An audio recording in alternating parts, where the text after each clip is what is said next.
les disciples de la boxe, c'est Jean-Charles. Que c'est dur de voir Lomachenko quitter l'arène comme ça, quitter le ring comme ça, la tête basse, déçu, triste, surtout qu'il a fait un combat impeccable. Mais il va falloir qu'on revienne sur sa performance de Teofimo Lopez. Oui, Lomachenko a fait un combat impeccable. Il a fait exactement ce qu'il devait faire pour battre Lopez. Peut-être qu'il y a un petit détail dans sa stratégie qu'on pourra discuter. Est-ce qu'il a vraiment choisi la bonne stratégie ? On va en reparler. Je vais essayer de vous décortiquer le combat du mieux que j'ai pu, parce que j'ai vraiment pris des notes à chaque round, parce que c'était un combat tactiquement très intéressant. La première partie de combat n'était pas la plus excitante. La fin de combat était très excitante, très intense. Mais elle a commencé sur un rythme qui était plein de tension, plein de pression. Aucun des deux boxeurs ne voulait faire d'erreur. Et c'est normal, on avait le puncher Lopez, comme je vous l'avais dit, et Lomachenko, le technicien. Mais tous les deux, il y avait une grosse pression au début du combat. Je l'ai ressenti, moi ce sport, il me donne trop d'émotions. J'étais pas bien là sur ma chaise, j'étais crispé comme ça. Donc du coup, je ressentais cette tension-là, et tous les deux gardaient bien leur distance, mais Lopez déjà, il cherchait à mettre de l'impact. Il était à sa bonne distance, un Loma qui était plus fuyant, qui cherchait plus à se déplacer, et qui cherchait à trouver un petit peu comme ça son rythme, mais il mettait quasiment pas de coups, Loma.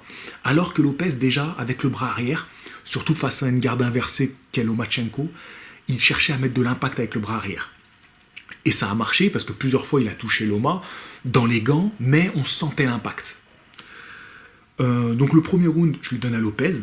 J'avais un score très serré à la fin. Moi, ça m'aurait pas étonné, même de voir Loma gagnant, ça m'aurait pas étonné. J'ai été très sévère dans mon jugement round par round, mais peut-être que le match nul était le plus juste. Mais bon, ça on pourra en discuter en commentaire, je vous invite à en discuter. Mais on va voir que tactiquement, Lopez mérite quand même cette victoire. Au deuxième round, on peut voir que Lopez commence à trouver un peu plus à toucher Lomachenko. Mais c'est Loma qui va se montrer quand même le plus précis. Dans le deuxième round, c'est quand même Loma qui va toucher le plus juste. C'est-à-dire que quand Lopez touche Loma, ça va être dans les gants et ça va être un Loma en mouvement, alors que Lomachenko, les peu d'attaques qu'il fait, il touche. Mais c'est vrai que, par exemple, ce round, je le donne à Loma, mais quand tu regardes l'activité du round, il y a très peu de coups qui sont donnés par Loma. Donc tu vois, j'aurais pu dire, ah mais ok, on peut le donner quand même à Lopez. C'est pour ça que ça a été très dur à juger certains rounds. Le troisième round, je trouve encore une fois que Loma est plus précis, c'est lui qui trouve plus les ouvertures, donc je lui donne ce round. Le quatrième round, on sent que Lopez, il cherche plus à connecter sur ses coups. Je vous avais un peu décortiqué ça avant le combat. Lopez, il a une garde assez ouverte et il cherche l'ouverture. Il attend l'ouverture et il cherche à connecter. Mais voilà, mais principalement, il touche à chaque fois les gants. D'ailleurs, je lui donne ce round. Au round 5, ce que je remarque, c'est que Lopez, il fait un très bon travail au corps. D'ailleurs, ce que j'ai aimé chez Lopez, c'est cette variété d'attaques. Il pouvait très bien envoyer des très bons crochets du bras avant, comme des très bonnes droites avec le bras arrière. On avait remarqué d'ailleurs sa technique, on va la voir de plus en plus le combat va avancer, c'était d'attendre Loma, que Loma rentre dans sa zone pour aller chercher avec l'uppercut et le bras arrière. Et il variait les deux. Pour essayer de surprendre Loma. L'uppercut n'arrivait pas à être suffisamment précis, la droite un petit peu plus, mais c'est vraiment ce qu'il cherchait à faire. Il avait travaillé la technique quand il avait été touché contre Linares. Le moment où il entre, donc il est en mouvement, il rentre, et quand il rentre, essayez de le connecter, parce qu'on a une plus grande allonge, et du coup Loma vient s'empaler sur ce coup-là. Et il cherchait vraiment à mettre ça à chaque fois. Du coup on était au round 5, donc je trouvais qu'il faisait un très bon travail au corps, mais Loma, je trouve qu'à ce moment-là, il arrive plus à piquer. Et d'ailleurs, c'est à ce moment-là où il connecte un petit peu sur un crochet, et je me disais, oh Lopez, attention, il peut être fébrile. À certains moments, il peut être touché par Loma. Le 6e round, je trouve que Lopez, il montre une très belle attitude. Il rentre dans le dur, il lui rentre dedans. C'est un peu ce que j'avais peur. J'avais peur que Lopez, face à la pression de ce combat-là, face à la pression que Loma a pu lui mettre, il sorte de son combat. Et je pense que c'est ce que Loma voulait. C'est ce que Loma voulait, mais Loma, il faisait moins le fanfaron que ses combats habituels. Loma était très prudent dans ce combat-là. Et a raison, il a été touché dans ce combat-là. Bon, Il n'a pas été ébranlé, il a montré un menton solide, Lomachenko, mais quand même, on pouvait voir beaucoup plus de prudence qu'à son habitude. Il prenait moins de risques, il a mis du temps avant de se lâcher, Lomachenko, de vraiment rentrer dans son combat. Il a toujours été dans son combat, mais ce que je veux dire, c'est lâcher la machine Lomachenko, comme on a pu le voir dans d'autres combats. On sentait que c'était autre chose, là, on était dans un combat beaucoup plus physique, beaucoup plus dur et électrique. Lopez, let me see if he can pick it up. Nope, there, uppercut. And a right hand. Donc au 6e round, je trouve que Lopez il montre une belle attitude et surtout il commence à prendre un petit peu plus de risques pour aller toucher Loma, pour l'amener un petit peu plus à la guerre. Le 7e round, là je trouve que ça y est, les boxeurs commencent à se lâcher, on voit un petit peu plus chacun leur stratégie. Et Lomachenko à ce moment-là, ce qui est intéressant de noter chez lui, c'est que là on peut voir que c'était vraiment sa stratégie, c'est qu'il commence à amener le combat dans le dur quand il rentre à mi-distance. Lomachenko c'est un boxeur qui met beaucoup d'intensité et qui met de la variété dans ses coups. De la touche, du punch, de la touche, du punch. Mais là, c'était différent. Là, Lomachenko, quand il rentrait, il cherchait à appuyer les coups. Il cherchait à rentrer dans le dur. The rhythm of Lomachenko, he's already figured it out. Lomachenko now trying to close the gap as he comes forward. À mettre des impacts pour ébranler Lopez. C'était vraiment une tactique de sa part qui a été efficace. Mais pas suffisante, finalement. Round 8. Bon, reste à distance, jab, quand Loma entre, il tape dur. Ouais, bah voilà, c'est ce que je voulais dire. Au 8e round, c'est ce qu'on remarque encore plus. Dans le 8e round, on peut voir que 2 fois Lopez touche au début. Pareil, uppercut bras arrière. Et finalement, en fin de round, c'est quand même plus Loma qui prend quand même cet ascendant quand il rentre vers le corps à corps. Il y avait assez peu d'accrochage. C'est un combat qui a été assez propre quand même dans l'ensemble.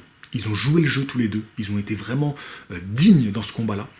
Par contre, il y avait eu des petits chocs de tête, d'ailleurs à la fin Lopez il finit avec l'ouverture. Mais bon, c'est normal quand tu as un boxeur plus petit gabarit qui rentre et que tu as un contreur qui cherche vraiment à mettre de l'explosivité, bah parfois il y a des chocs de tête, c'est logique.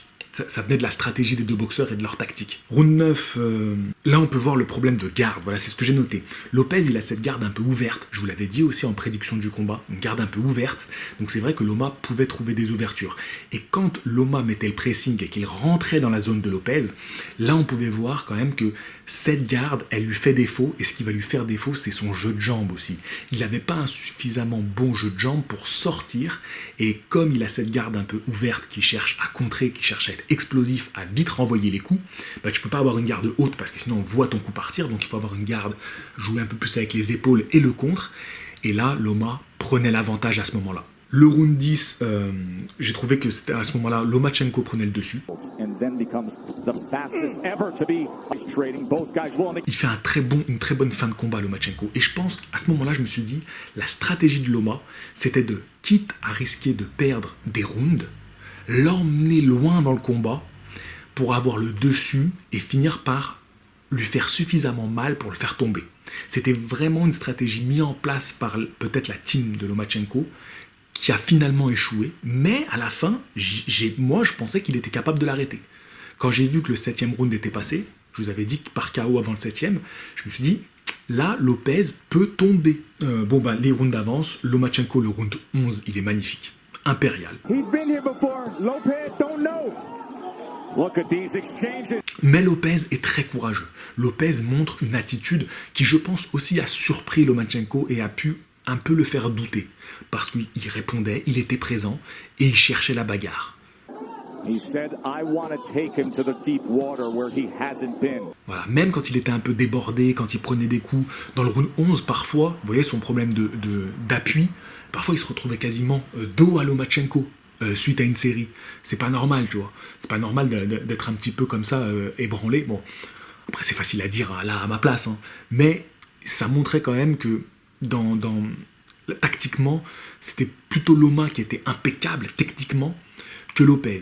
Lopez, sa stratégie, c'était simple, c'était de toucher dur pour essayer de le faire tomber. Round 11 et 12, c'est vrai on s'est dit Loma peut tomber. Il y a des moments où Loma était durement touché. J'ai même cru qu'il pouvait le faire tomber, mais pas tant que ça. Franchement, j'ai moins douté que de voir Lopez tomber. Parce que je trouvais que Loma, c'est là qu'on voit que ce mec, il est impeccable. C'est que même quand il est touché, il est conscient de ce qui lui arrive.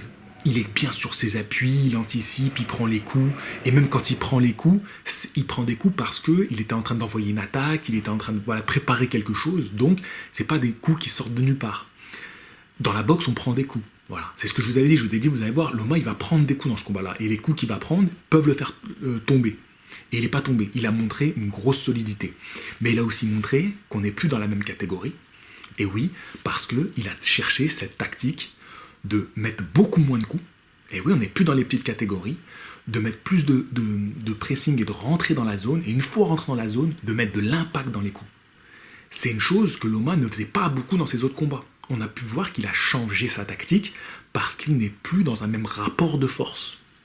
Et à ce jeu-là, Lopez, il a accepté de prendre des coups en se disant, bah ouais, mais c'est moi qui ai l'avantage physique et je vais pouvoir lui répondre. Et c'est ce que j'ai aimé, c'est qu'il a toujours cherché à répondre. Et c'est vrai que dans l'ensemble du combat, c'est pour ça que je dis que la victoire de Lopez finalement n'est pas volée, parce que dans l'ensemble du combat, c'est lui qui a constamment cherché à toucher, à mettre des coups, à répondre aux attaques de Lomachenko. Même si, peut-être, les coups les plus précis, on peut dire, et c'est vrai, qu'ils ont été mis par Lomachenko.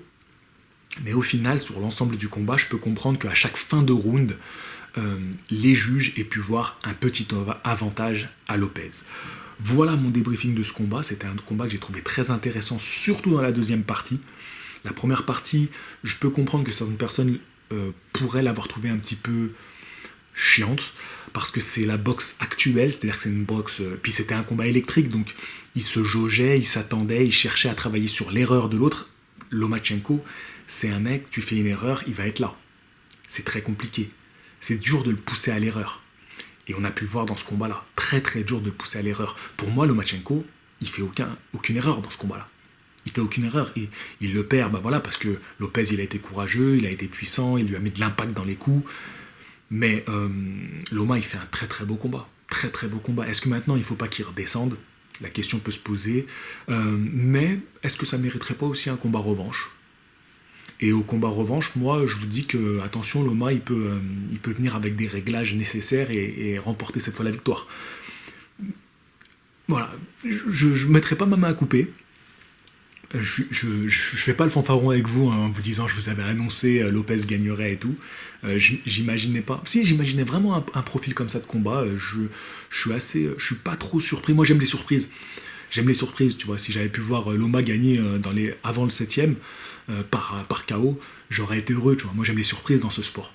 Donc voilà, non mais c'est un combat qui a été quand même assez beau à regarder, surtout la fin, où ils nous ont donné vraiment une fin de combat très intense. Ils y sont allés, ils ont cherché dans leur trip. Donc c'est vrai que c'est dur de voir Loma partir comme ça. Je crois que je vous ai tout dit, je vais vous balancer ça, je vais essayer de vous mettre quelques images pour que ça soit sympa. Désolé, je pense que quand je vais allumer mon téléphone, là je vais avoir des messages de Jonathan, Thomas et Vincent qui m'écrivent en général dans les nuits de combat. Là j'ai voulu couper mes réseaux, donc voilà. Donc je vous envoie un petit coucou à vous tous et puis je vais allumer mon téléphone et je vais vite faire le montage de cette vidéo.